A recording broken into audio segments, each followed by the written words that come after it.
Paul, thank you for joining us today.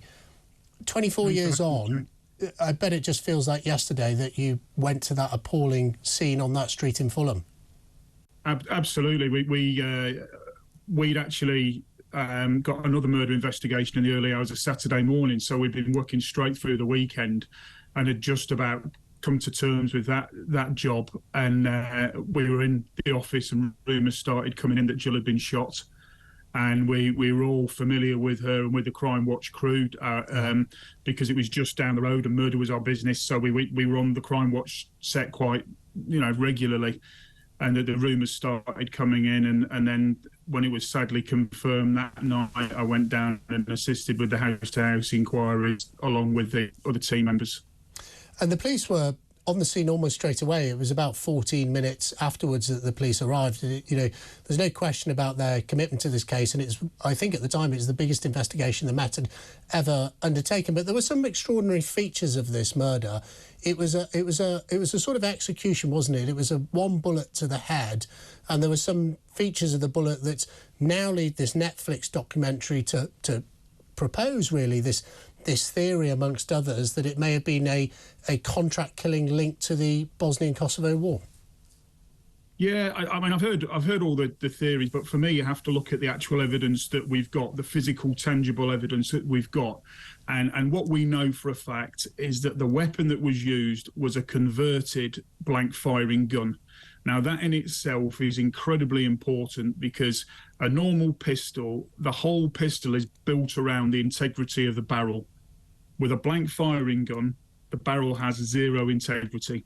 So what that means is when you fire it, you can only ever fire it once, and you've got as good a chance of it blowing up and taking your hand off as you have of it working. Mm-hmm. Now, having dealt with contract killers, having dealt with professional hits, they tend to come with riders that they want a pistol with so many rounds, etc.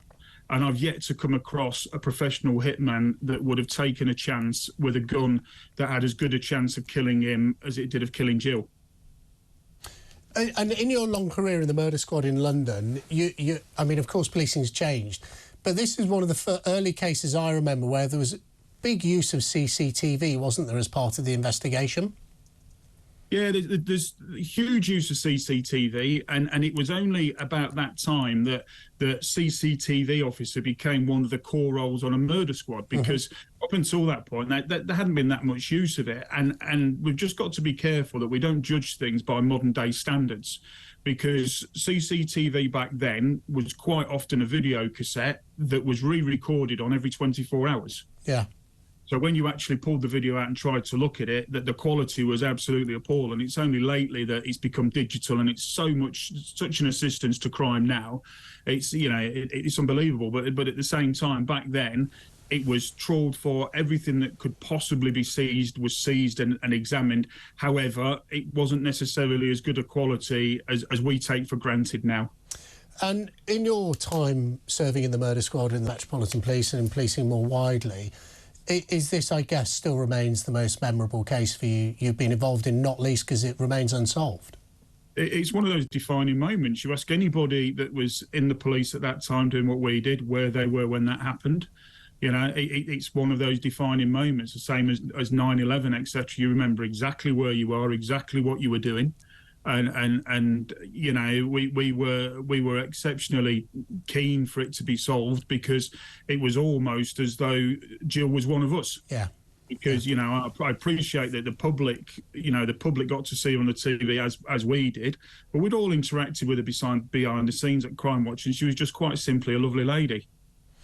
And do you think what's your gut instinct? Do you think this is ever going to be solved? Do you think that suspects are still to come to light on this case? I have to say, Mr. Campbell, that was the senior investigating officer for this, God forbid had anything happen to me, I'd want him to investigate it. Right. He was, without doubt, one of the best, if not the best, SIOs I ever had the privilege of working with, and I know that he left no stone unturned, and we're kind of at that crossroads. In the absence of Barry George admitting that he did it, nothing really that's going to take us further forward. There's things that in hindsight could have been done differently, For example, the lady that found Jill said she was dead at the time. I'd seen her crumpled in front of her doors and said she was dead. That didn't stop in excess of a dozen people going to see if they could revive her and trying to revive her and continuing to revive. And you totally understand why that's happened, but at the same time, that's evidence lost that will never be regained.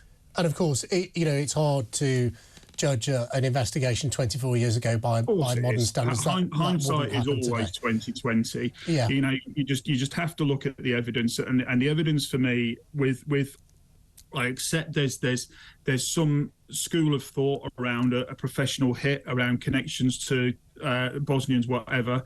However, they wouldn't use that type of firearm.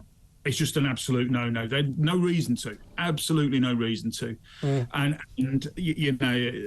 knowing that firearm, once it could only ever be fired once, it couldn't be fired twice. Yeah. So if that had been a fatal shot, what would they have done then? Yeah. Well, look, thank you so much for joining us.